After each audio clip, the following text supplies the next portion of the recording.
The vision of prayer kind of started before Clay had even actually arrived at Central with the pastor search committee, and the fact that we made a commitment that we weren't going to make any decisions without all of us coming to the same conclusion about what God wanted us to do. And it really started with us all praying over who the candidates were going to be. And, we started with something like 175. And when we all came together and finally decided to share our nominations, we had the same three names, all of us. And that is something that can only come from God, from the power of prayer. And that process ultimately led us to Clay, who, unbeknownst to him, decided to continue that thing of focusing really on prayer. And so he comes here and he casts that vision of prayer. And what God has done is just continue to magnify that through the church. And we see that just with one-on-one discipleship in the way that people would pray over individuals that they wanted to see grow in their faith and grow in their walks with God. And then those people will come to them and say, hey, I would really like to be discipled.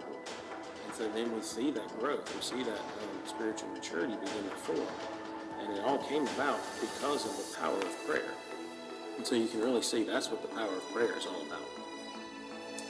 I've always struggled with prayer. It's a thing that was hard for me simply because I'm called to serve the Lord. And I always want to be doing things for God's glory. But prayer is admitting and surrendering to the fact that God can do far above what I can think or imagine. He has the power to do things I cannot. And so when we began as a staff to focus on our church family and pray for them by name in every staff meeting, God began showing us opportunity after opportunity to help our church family, people that needed spiritual healing, people that were in ICU on ventilators, people that had loved ones that needed God to do a miracle, things that our staff have no power to control or even help. And one thing after another, we saw God answer these prayers. And it was just a chain reaction where it was like, oh, we saw him do this. What else can God do?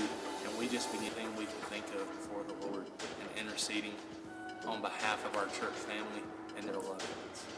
So there you have it. You have heard the many ways that God has answered our prayers, from the pastor search committee testimonials, through physical and spiritual healings in our church, through the spiritual maturity of our faith family,